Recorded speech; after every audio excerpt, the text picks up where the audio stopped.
Welcome to Reddit Confessions. She cheated on me with a man who turned out to be her half-brother, and I made the whole world watch her shame unravel, piece by piece, until nothing was left but the truth and her tears. I'm Marcus, 34, Army veteran. I've buried friends, dodged mortars, stitched up my own leg in a desert windstorm. I don't scare easy. I don't forgive easy either. My wife, Shayla, she's the kind of woman who floats through Whole Foods in a linen wrap and bare feet. Yoga instructor, green smoothies, always talking about energy and alignment. People see her and think she's peace incarnate. They don't see the chaos under her skin. We met 5 years ago at a friend's wedding. She said my aura was clenched. I said her dress was falling off. She laughed. I fell. That's how it always starts, with something that feels too light to ever get heavy. We lived in a quiet suburb. 2 dogs. No kids yet. Sunday mornings were yoga and pancakes. I'd be prepping for deployment, and she'd be correcting my posture while making me promise to come home alive. We were fine, until we weren't. She met him at a mountain retreat. One of those find-yourself places with healing circles and hot springs and overpriced herbal tea. She said it was for grief. Her mom had just passed. I told her to go, that she needed the time. She needed something, all right. That man she found, Josh, he was tall, bearded, with the kind of eyes that made women imagine heartbreak before he even said hello. They crossed paths in a hot spring. He touched her shoulder, and she didn't pull away. She didn't know his last name, didn't ask, didn't care. Not when he kissed her on the yoga deck at sunset. Not when she followed him back to his cabin and pretended the silence between them was something sacred instead of something vile. While I was halfway across the world dodging shrapnel, she was laying next to him, calling it healing, calling it fate, calling it everything except what it was, betrayal. I wouldn't know the truth until weeks later. Wouldn't know who he really was. But I'd make sure she never forgot it. Because when the truth finally came out, when that taboo detail lit up the internet like a wildfire, I made sure the world was watching. And I made sure she knew who struck the match.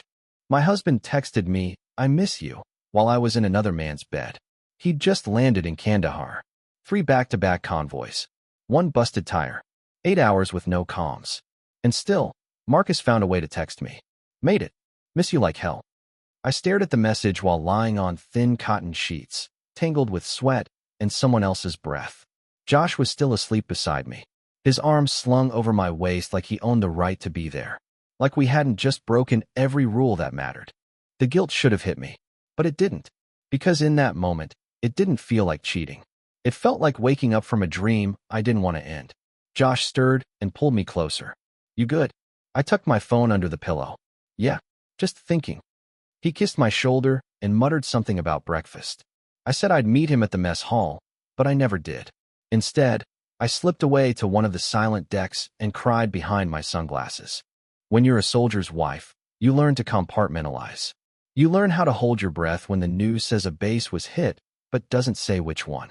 You learn how to paste on smiles when people say you're so strong, even though some nights you sit in the shower just to scream.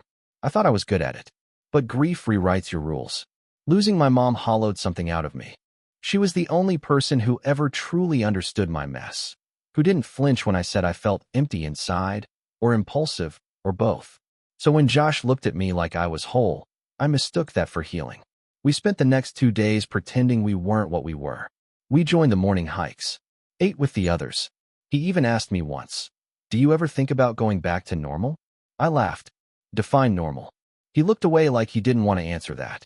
That night, we ended up in his cabin again. No excuses. No plans. Just instinct. He traced my tattoo like it was a secret map.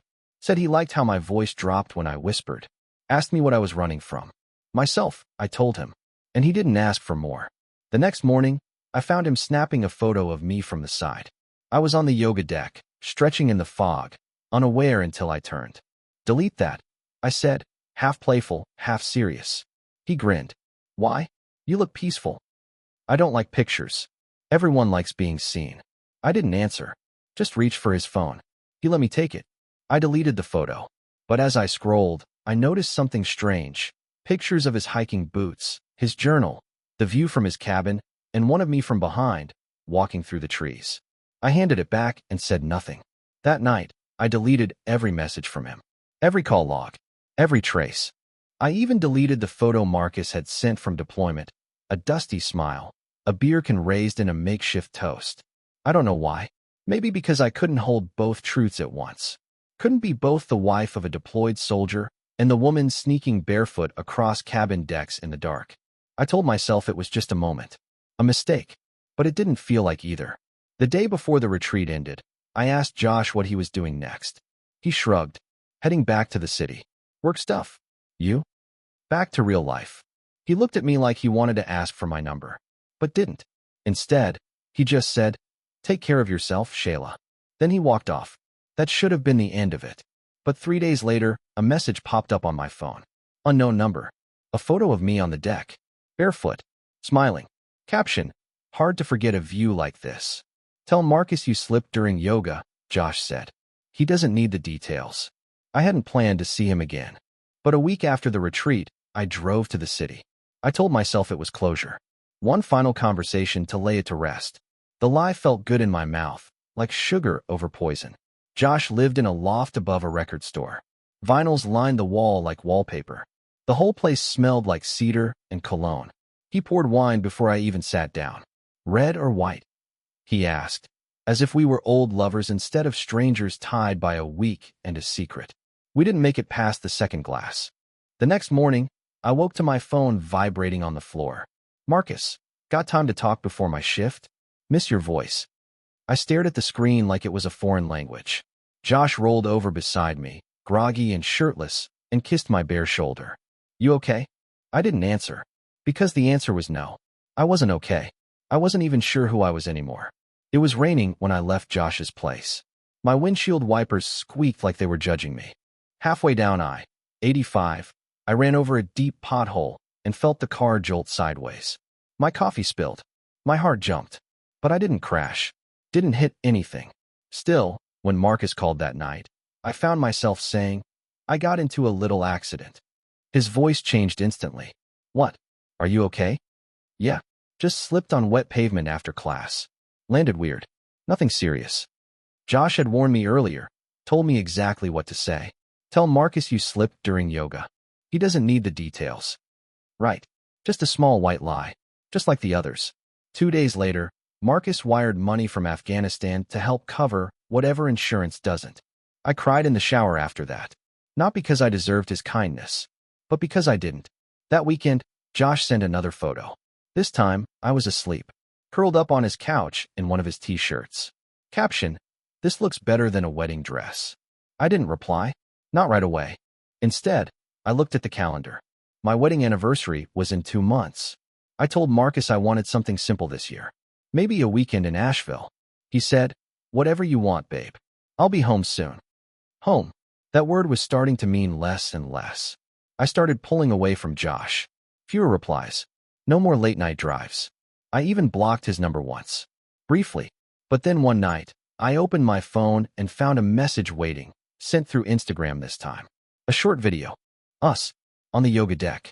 I didn't know he'd recorded it. In it, he's kissing my neck. I'm laughing, whispering something I can't remember. There's nothing explicit.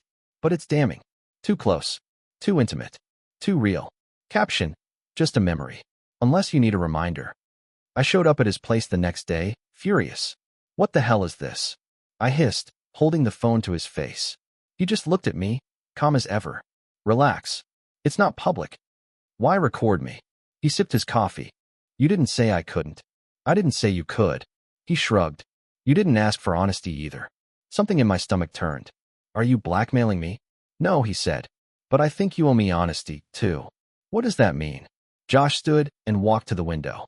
I told you I was adopted, right? I nodded. He turned, eyes darker now. There's a lot I don't know about my past.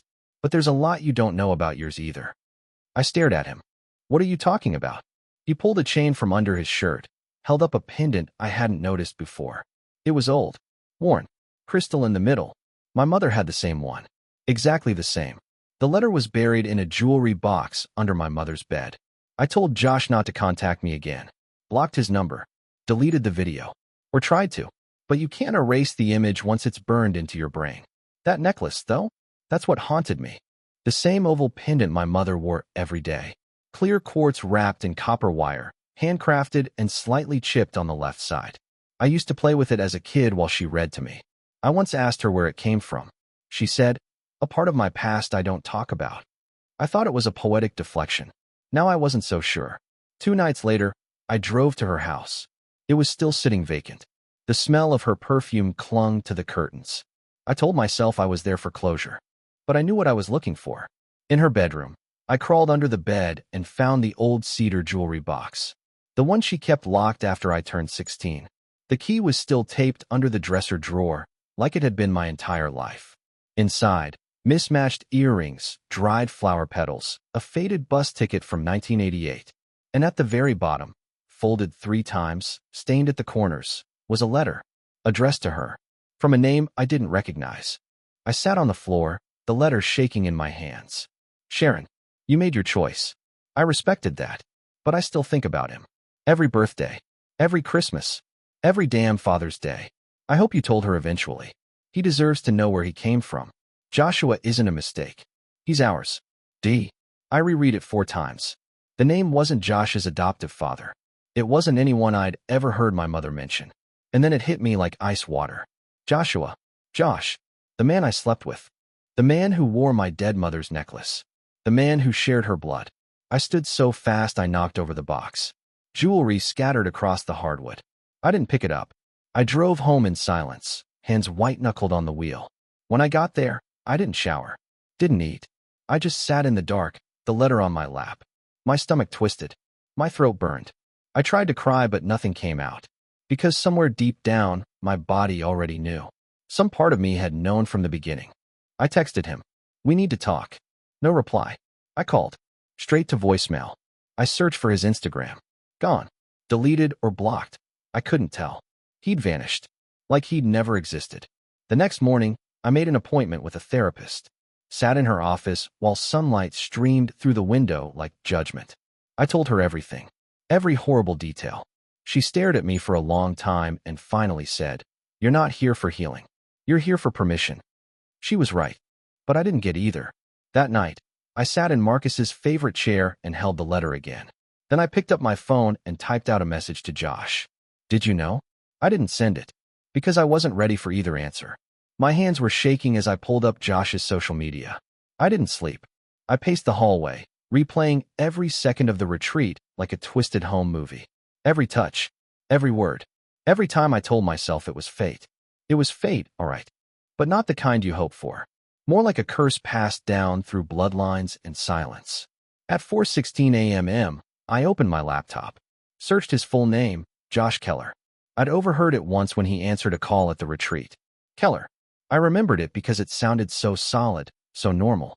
I hadn't asked for more then. I should have. Now, I typed it into every platform I could think of. Instagram, Facebook, LinkedIn, anything, nothing. I added adopted, added yoga retreat. Finally found a profile, minimal posts, mostly landscapes, a few selfies. Then one photo stopped me cold. A birthday. He's holding a slice of cake, laughing with a couple who look like the kind of people who recycle religiously and call their dog their fur baby. Caption, "First birthday with the Kellers. 1989, adopted but never unloved." Same year my mom disappeared for 6 months without explanation. She always said she was finding herself. Now I knew what she found and left behind. I clicked through his older photos, heart pounding. And there it was. A close-up of the necklace. My mother's necklace. Caption, "This was all the social worker gave me. No note. No name. Just this." I ran to the bathroom and vomited until my ribs ached. Then I cried on the tile floor for an hour. Not because I cheated. Not because I lied. But because I couldn't unknow what I now knew. Josh was my half-brother. We shared blood. And I had let him inside me. The next morning, I stared at myself in the mirror. My skin looked thinner. Like if I moved too fast, I might tear. I texted him again. "We need to talk. Please." Delivered. No response. I called from a different number. Straight to voicemail. He had vanished so cleanly. It was like he knew what was coming. I went back to the box of my mother's things. Found a second letter, smaller, folded into a worn envelope labeled, "In case she ever finds out." Inside, "Shayla, if you're reading this, then I wasn't brave enough to tell you. His name is Joshua. You have a brother. I gave him up because I had no choice. Not back then. Not the way I was raised. I was scared. You were my redemption. He was my punishment. Please don't hate me. Mom. I didn't know if I hated her. I didn't know if I hated myself more. All I knew was this secret had festered for decades. It was inside me now, rotting through everything I thought I was. And the one person who could share the weight had disappeared without a trace. That night, I poured a glass of wine and sat in the dark. Marcus texted, "Can't wait to see you soon. Just a few more weeks." I stared at the message, and for the first time in our marriage, I had no idea who I was coming home to. Josh didn't reply. He never did again. I kept the phone on loud for 2 weeks. Every buzz jolted me like a defibrillator. Every unknown number made my throat tighten. Every non-reply drove the nail deeper. But nothing came. No message. No call. No apology. No explanation. He ghosted me like I was nothing more than another mistake. But I wasn't. I was his sister. And he was the man I let touch me in ways that make my skin burn now. I didn't tell anyone. Not my best friend. Not my therapist. Definitely not Marcus. I thought about confessing. Just unloading it like a bomb at someone's feet. But there's no version of this story that doesn't leave a crater. So I carried it, like a curse stitched into my spine. My therapist asked how I was feeling. I said numb. She said that was progress. I nearly laughed. You think numb is better than guilty? I think numb means you're beginning to detach. No, I said. It means I'm beginning to rot. Then Marcus messaged. Good news. My deployment's ending early. I'll be home in 3 weeks. That should have been a relief. Instead, I felt a different kind of panic. 3 weeks to fix the mask. To bury the truth under yoga mats and protein powder and lavender oil. 3 weeks to make myself look like a wife again. I deep cleaned the house like a woman possessed. Scrubbed every trace of guilt from the tile grout. Donated clothes. Deleted messages. Burned the letters. But I couldn't scrub out the memory of that necklace. I tried to throw away the copy of the photo I printed from Josh's social feed, but I pulled it from the trash hours later, shaking. I folded it and hid it under a floorboard in the guest room. Like maybe someday, I'd need the reminder of what I was, of what we did, of what silence costs. Helen, Marcus's mother, called me to say she was planning a welcome home dinner. Should I book a table, or are you cooking? She asked. I'll cook, I said too quickly. Something wrong, sweetheart? You sound distant. I'm just tired. Teaching 3 new classes this week. A pause. Marcus said he's excited to see you. I bit my lip. I'm excited too. Lie. Add it to the pile. That night, I dreamed I was drowning. But when I opened my mouth to scream, all that came out was my mother's name. Josh stayed gone. No posts. No new accounts. Like he'd melted off the face of the earth. And maybe that's what I deserved. To be left alone in the wreckage. But a sick part of me still wanted something from him. Not love. Not even regret. Just acknowledgement. Just one goddamn word. I know. The day before Marcus came home, I sat on our bed and held my wedding ring. It felt heavier than usual. Like it knew. I kissed him like nothing had happened. Like I wasn't broken. He walked through the door with sand still in his hair and that crooked smile I used to dream about when sleep actually came. I wrapped my arms around him like I hadn't imagined someone else's hands on me. Like I hadn't screamed another man's name into a pillow just weeks ago. He smelled like dust and jet fuel. He kissed my forehead and said, "Still smell like you." I almost broke right then, but I didn't. Because lies, once you start them, need momentum. And I'd built a damn avalanche. We had dinner at home. He told stories. Some dark, some funny, some halfway between both. I laughed when I was supposed to. Nodded at the right moments. Kept my breathing steady. But I couldn't look him in the eye too long. Not without feeling like a fraud. He didn't notice. Not yet. That night, he pulled me into him. No pressure. No demands. Just skin to skin. Familiar. Safe. I let him hold me until his breathing slowed, steady and warm against my neck.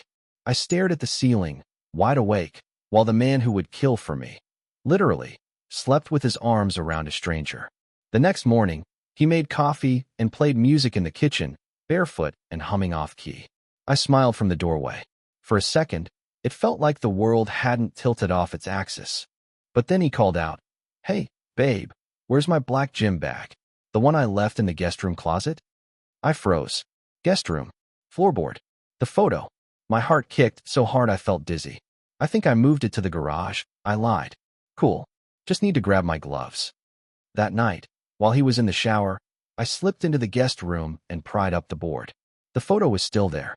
I stared at it for a long time. Me, smiling on that damn yoga deck, not knowing that I was already a walking headline waiting to detonate. I folded it smaller, shoved it in my bra, burned it in the kitchen sink while he watched the game. I told him it was a sage bundle. He didn't ask questions. The next morning, he noticed something. Something small. He opened his nightstand drawer and pulled out a beaded bracelet. "Where'd this come from?" he asked, holding it up. "Blue beads. Wooden charm. Tiny initials carved on the edge, J.K. My blood went cold. Josh, that bracelet, I'd taken it off one night after the retreat. I thought I'd thrown it away. Apparently, I was wrong. I blinked. Oh, one of my students gave it to me. For helping her through grief yoga." He stared at it, turned it over in his hand. "You sure?" I nodded too fast. "Why?" "No reason," he said. But he didn't put it back. He pocketed it. Later, he was quieter than usual. Not cold, not suspicious, just thinking, calculating, like he used to when things didn't add up overseas. At bedtime, he kissed my shoulder and whispered, "You feel different." I smiled through it. "New soap," I said. "My wife cheated on me while I was deployed, and it gets worse." I didn't know what he was doing at first. I thought maybe he was journaling again. One of those quiet things Marcus did when his head got too loud. He'd stay up late in the den, lamp on, typing with his jaw clenched. But the screen wasn't a journal. It was Reddit, an anonymous account. Username, DeploymentDagger88. I didn't find it until weeks later. But when I did, the whole thing was already viral. Title, "My wife cheated on me while I was deployed, and it gets worse." Posted to r/true off my chest. I've been married for 5 years. She teaches yoga. I serve in the army. Last month, while I was deployed overseas, she went on a healing retreat in the mountains. Came back quieter, colder. Told me she'd been dealing with grief over her mother's death. I believed her, until I found a bracelet in her nightstand. Wooden beads. Hand-carved initials, J.K. Not hers. Not mine. So I started digging. What I found broke something in me I don't think I'll ever get back. She didn't just cheat on me. She slept with a man who turned out to be her half-brother. She doesn't know I know. Not yet. But she will. And the rest of the world will too. I didn't see the post that night. Instead, I remember Marcus sitting beside me on the couch, rubbing my feet, watching The Office reruns like nothing in our lives was about to implode. "I love you," he said at one point quietly. I turned, surprised. "I love you too," I said, and hated how true it still felt, even after everything. He didn't say anything else, just squeezed my ankle and went back to watching Jim prank Dwight. The post blew up overnight. Tens of thousands of upvotes. Comments exploding by the minute. People didn't just read it. They devoured it. Because it wasn't just scandal, it was taboo. And Marcus, God help me, wrote it like poetry dipped in cyanide. One comment read, "She slept with her what? Bro, this is beyond cheating, it's biblical." Another, "This is the most insane thing I've read in 2025. My popcorn's on fire." And, "Drop her name. We deserve it." But he didn't. Not yet. He kept it vague. Hinted at details only we would recognize. Yoga retreat. Beaded bracelet. Grief. I think part of him wanted me to find it. Not to confront me, but to watch me unravel. To see how long it would take for the truth to reach me. The next morning, he brought me coffee in bed. Kissed my forehead like everything was normal. But I caught him staring at me while I drank it. Not lovingly. Not angrily either. More like a man admiring the wreckage of something he'd already set on fire. He kept posting. Part 2. Then Part 3. Each more detailed. Each more dangerous. He never said my name. But he didn't have to. Whoever this guy is, his wife is a monster. The internet didn't just believe his story. They baptized it in gasoline. Thousands of strangers took up Marcus's pain like it was their own. Reposting, reacting, dissecting every sentence like scripture. By the time he posted Part 4, his anonymous Reddit saga had a title. Her half-brother, a true story. And the comments? They weren't just sympathy. They were war cries. She didn't just cheat. She committed incest. On accident or not, that's unforgivable. Dude, you deserve better. She's radioactive. The fact she hasn't told you yet means she knows. She knows, and she's hoping silence will save her. You need to expose her. He still hadn't said my name. Still hadn't shown my face. But in part 4, he slipped something in that made my heart stop. She has a tattoo on her ribs. Sanskrit. Says, liberation through surrender. Funny, isn't it? That the woman who preaches honesty hides behind secrets that could destroy people. That tattoo wasn't just personal. It was identifying. Anyone who had ever seen me in a bikini or followed my yoga page knew. And Marcus knew that too. He started answering comments. Not directly, just enough to let people know he was watching. Someone wrote, "Do you still love her?" He replied, "I love the version of her that died in that hot spring." Still, at home, he was calm. Too calm. He kissed me goodnight. Asked if I wanted to go hiking this weekend. Offered to fix the door hinge that had been creaking since February. I told myself it meant he was healing. But I was wrong. He was just building something. Something quiet. Precise. Ruthless. And I was sleeping beside it every night. Meanwhile, the post kept spreading. It hit TikTok. Voiceover creators started reading his words aloud like a podcast. One video hit 2 million views in 48 hours. Her half-brother became a trending tag. People were theorizing, sleuthing, trying to find me. One user wrote, "I swear I know this chick. Used to follow her on IG. She taught yoga near Asheville, I think." Another, "Wait, tattoo, grief retreat, beaded bracelet? Is her name Shayla?" No confirmation, but the cracks were forming. The internet was closing in. I confronted Marcus, casually, while he folded laundry. "You seen that crazy Reddit story going around?" I said, forcing a smile. "Woman sleeps with her half-brother by accident. Feels like something out of you." He didn't look up. "Yeah," he said. "Sad world we live in." I waited for a smirk. A twitch. Something. But he just kept folding socks. Like he wasn't the man who lit the match. That night, I lay awake staring at the ceiling. My phone buzzed. A DM from a burner account. "You're not fooling anyone, Shayla. Hey, isn't this your wife?" It started with a text from our neighbor, Kelsey, the kind who organizes block parties and secretly judges everyone's lawn. We weren't close, but close enough that she noticed when Marcus came back early from deployment.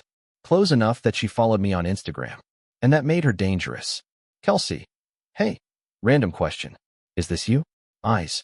Attached, a screenshot of a Reddit post. The title in bold. Her half-brother. The yoga wife who betrayed a soldier. I froze. My heart punched the inside of my ribs like it was trying to break out. I tapped the image. There it was, his latest post. Part 6. And at the very bottom, under the usual sea of comments and sympathy, was something new. A photo. Our wedding photo. Not both of us. Just me. Cropped close. Laughing in my white dress, caught mid-spin during the reception. It wasn't from our social media. It wasn't public. Marcus must have taken it with his own phone. Stored away for years. Now, used like a detonator. I didn't reply to Kelsey. Didn't even open the message. Just stared at the screen while everything I'd built, my reputation, my practice, my privacy, began to crumble in real time. By morning, it was everywhere. Someone had found my yoga studio page and linked it to the tattoo. Others pulled screenshots from my now-deleted Instagram stories at the retreat. One comment nailed it. I knew I recognized her. "That's Shayla from Indigo Lotus Yoga. Holy shit." Another. "She always gave me weird vibes. Knew that spiritual act was fake." By noon, our studio's Google reviews were tanking. Wouldn't trust her to teach breathing techniques when she clearly doesn't know how to keep her legs closed. Namaste. More like nasty stay. Do not send your wife here unless you want her spiritually realigned by a blood relative. I sat in the studio office with the blinds drawn, watching my entire career dissolve through a 5-inch screen. The owner called. Didn't even say hello. "Shayla," she said, voice clipped. "What the fuck is going on?" I tried to speak. My mouth moved, but nothing came out. "Is it true?" Silence. "I need you to take a leave. Effective immediately." I walked out without saying goodbye to anyone. Drove home in a daze. Marcus was in the backyard trimming the hedges. He didn't even look up when I pulled into the driveway. I stood at the kitchen sink, watching him through the window. Steady. Focused. Not gloating. Not taunting. Just methodical. Like a man who'd spent weeks planning a demolition. And now he was watching the walls fall in perfect, silent sequence. That night, I lost it. Screamed at the bathroom mirror. Slapped the counter. Threw my phone into the tub and immediately regretted it. Because I knew what I had to do. I walked into the den where Marcus was reading. He didn't look up. "I know what you did," I said. He turned a page. You'll have to be more specific. Reddit. The posts. The comments. You outed me. He finally looked at me. Calm. Almost. Disappointed. I didn't say your name. You didn't have to. He leaned forward, lacing his fingers. I gave people a story. You gave them proof. You ruined everything. I screamed. He just smiled. I didn't plan to lose control. I'd been holding it in for weeks. Smiling through the shame. Nodding politely while people whispered. Pretending like the world wasn't collapsing around me in perfectly timed bursts. But that night, after reading the newest Reddit post, something in me finally snapped. Because Marcus had crossed a line. He uploaded the video. The one Josh had recorded. Of me. Laughing. Moaning. Hands in his hair. His mouth on my neck. It wasn't graphic. But it didn't need to be.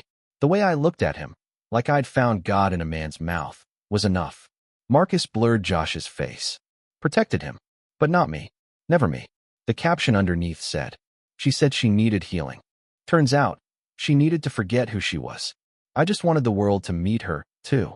The view count hit 3 million in 12 hours. The comments were what you'd expect. This is next-level betrayal. She belongs in a psychology textbook. Imagine your man goes to war for your country, and you go play incest yoga in the mountains. Who raised this woman? I didn't read the rest. I couldn't. When Marcus came home that evening, I was waiting in the living room. Lights off. Glass of wine in hand. Still in my studio clothes, even though I hadn't taught a class in over a week. He walked in, dropped his keys in the bowl, and froze. You posted it, I said. He didn't answer. You posted the video. Marcus stepped into the room, calm as always. I blurred your face, he said. You're not the only one who can hide things. I slammed the wine glass into the wall behind him. It shattered like my last thread of self-control. You ruined everything. He didn't flinch. Did I? He said, voice level. Or did I just reveal it? I don't even remember what I said after that. Screamed. Punched the couch cushions. Knocked over a lamp. Maybe I cried. Maybe I begged. I think I tried to hit him once. He caught my wrist midair. Held it gently. Stop, he said. You're only making it worse. Then he pulled out his phone. Pressed record. Are you filming me? Yep. Turn it off. He didn't. He just stared at me. Face unreadable, as I unraveled in real time. Pacing. Crying. Screaming. Saying things I didn't mean. Some I did. The kind of meltdown that lives forever in pixels.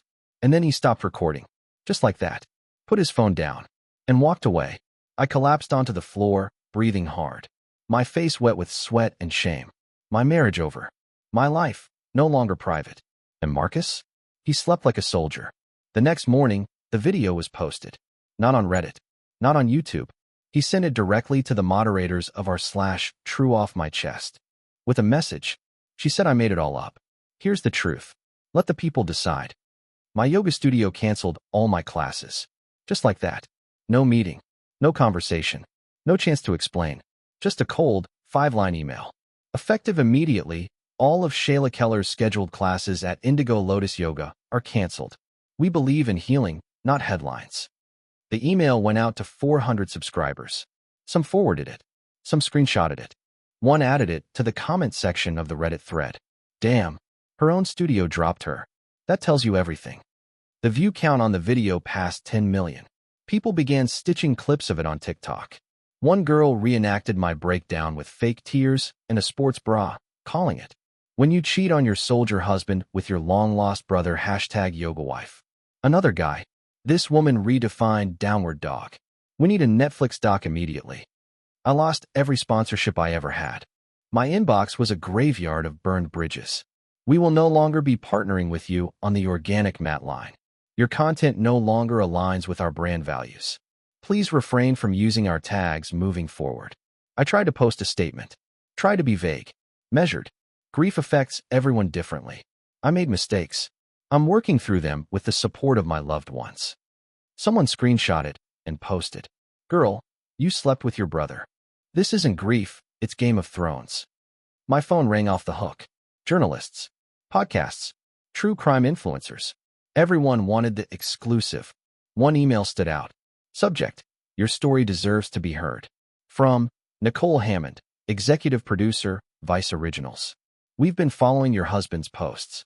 We're producing a docuseries on digital revenge and viral betrayal. We'd love to talk. Both sides of the story. Let us know. Both sides. As if that existed anymore. As if anyone still believed I had a soul worth salvaging. Marcus said nothing. Just went about his day like he hadn't detonated my existence on a global scale. He cooked, ran, showered, and every night, he sat on the back porch with a beer, scrolling Reddit like a man watching his masterpiece unfold in real time. I confronted him once, again. You happy now? I asked. He didn't look at me. Not yet, he said. But I'm getting there. I tried to move on. Applied at other studios under a different name. No one called back. I walked into a coffee shop one morning, and two women whispered loudly enough for me to hear. That's her. The yoga sister fucker. I turned around and left my drink on the counter. Then, one night, I got a new message. From an address I didn't recognize. No subject line. Just an attachment. I clicked it.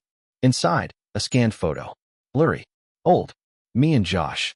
At the retreat. Sitting beside each other on the hot spring's edge, legs touching. And written on the back, in smudged black ink. I didn't know. I swear. Jay? I dropped the phone like it was burning. It slid under the couch. I didn't move to retrieve it. Just sat there, staring at the flames in the fireplace. The photo was proof. That he was real. That it happened. That even he couldn't live with the silence anymore. I pulled the photo out.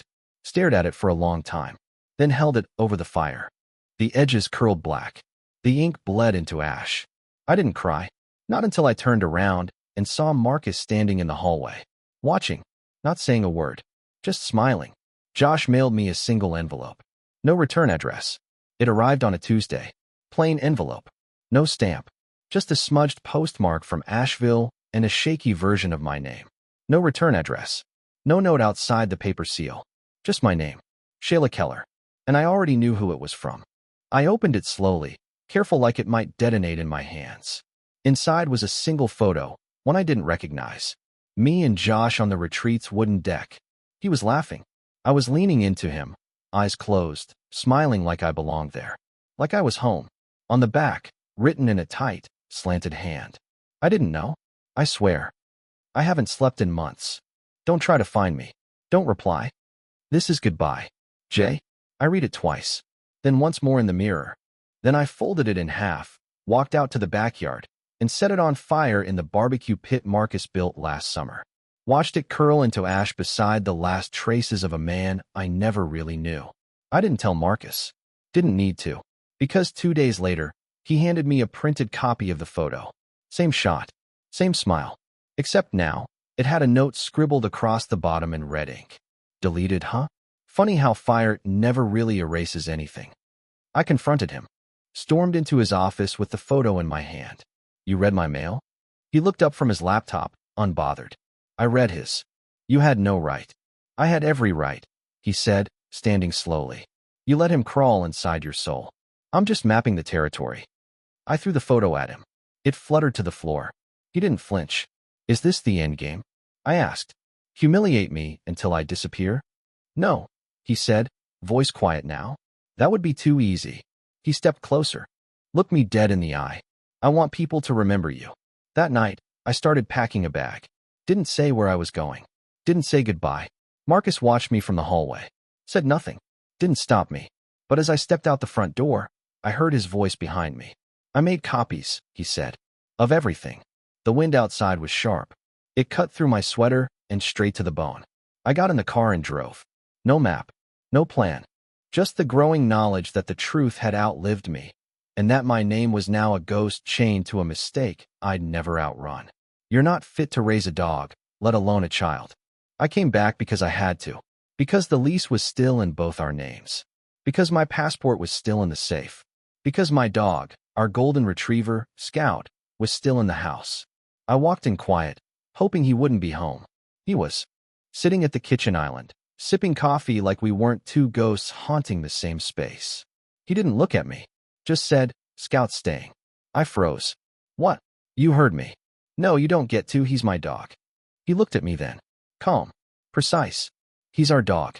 But one of us is a liar. A cheater. And a walking PR disaster. I stared at him, mouth open. You're not fit to raise a dog, let alone a child. That cut. Because deep down, I always imagined kids.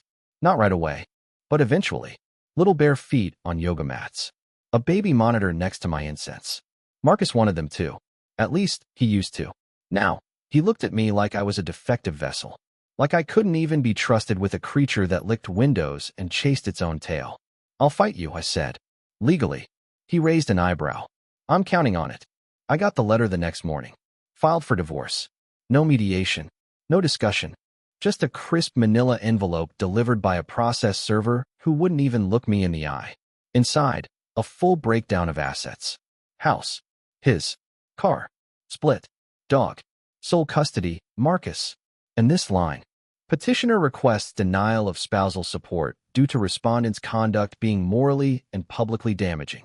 I blinked at the word. Respondent. That was me now. Not wife. Not partner. Just the woman the internet loathed and the law had reduced to a signature. I hired a lawyer I couldn't afford. He read the file and whistled. This guy's good, he said. Cold. Surgical. Got documentation on everything. Screenshots. Videos. Even character statements from neighbors. Kelsey, I muttered. He nodded. Probably. Do I have a shot? He hesitated. You might get visitation supervised. I didn't cry. Not then. But later, I sat in my car outside the grocery store for 37 minutes with the engine off and the radio playing static, and I wept so hard my ribs locked up. I tried to fight, filed my own response, tried to clear my name. But Marcus was 10 steps ahead. He leaked just enough of the court documents to Reddit that night. Redacted versions, of course. But the parts that mattered? They stayed in. She's requesting shared custody of the dog she abandoned to go F*** her brother. Alimony? For this chick? LMAO. Public sympathy wasn't just gone. It had calcified into something worse. People celebrated my destruction. Like it proved something. Like it made them cleaner by comparison. The court date was brutal. Marcus sat in a Navy suit, hands folded, not even looking at me. When the judge asked if he had anything to say, he stood and said, "I die for my country. I die for my dog. But I won't sacrifice either for someone who already buried our name in shame." The judge awarded him full custody of Scout. No alimony. No contact. Just silence. And a cold, echoing gavel that felt like a death sentence for the last sliver of who I used to be. I walked out of the courthouse alone. No one waiting. No ride home. Just a text from Marcus, sent 5 minutes after the verdict. "You're free now. Isn't that what you always wanted?" She changed her name, but the internet never forgets. I moved 2 states over. New job. New zip code. New hair. New name. Legally changed. Digitally scrubbed. Clean slate. Or so I thought. I got a job teaching at a small studio, under the name Lena Quinn. No one asked too many questions. They just liked my form, my tone, my energy. I smiled. Told them I used to teach in Asheville, but left after some personal losses. Which was true. Just not all of it. It almost felt normal again. Mornings with coffee. No one whispering behind my back. No Google alerts with my name. No Marcus. I still had nightmares. Still woke up sometimes thinking I heard Scout's paws on the floorboards. Still caught myself flinching at the sound of camera shutters. But I was getting better. I thought I was. Until that day in class. I was adjusting a student's posture in downward dog when I saw her. Teenage, maybe 19. Wide-eyed. Phone in her lap. Staring at me like she'd seen a ghost in Lululemon. I paused. "Everything okay?" I asked. She nodded too fast. Tucked her phone away. Class ended 15 minutes later. She lingered after everyone left. "Do I know you?" she asked. I forced a smile. "I don't think so." She tilted her head. "You look exactly like this woman I saw on TikTok last year. The yoga wife. With the brother thing." The words hit like knives. People said it was fake, but the tattoo. I turned. Fast. Class is over. She left. Or so I thought. 10 minutes later, my phone buzzed. A message from a burner account. "Didn't know you moved to Georgia Eyes." Followed by a link. I clicked it. TikTok. Her video. Just 8 seconds long. Me, adjusting her hips in class. The caption? POV. "You just realized your yoga teacher is the viral half-brother cheater from Reddit. Hashtag her half-brother. Hashtag yoga wife. Hashtag scandal queen." The comments were already rolling in. No way this is her. She changed her name? She's still out here touching people? Burn it all down again. Once a disgrace, always a disgrace. I sat on the studio bench, hands trembling. The manager came in 5 minutes later. Didn't say anything. Just handed me a folded paper. Termination notice. No explanation. Didn't need one. That night, I went home to my half-empty apartment, closed the blinds, turned off my phone, sat on the floor, and stared at the wall. And I finally understood what Marcus meant when he said, "I don't want to destroy you. I want you to exist and never be able to hide." And he was right, because the posts still circulate. The threads still pop up. Every few months, someone revives it, calls it the wildest story Reddit's ever seen. And every time they do, my face comes with it. A hashtag, a cautionary tale, a digital tattoo deeper than anything ink could carve.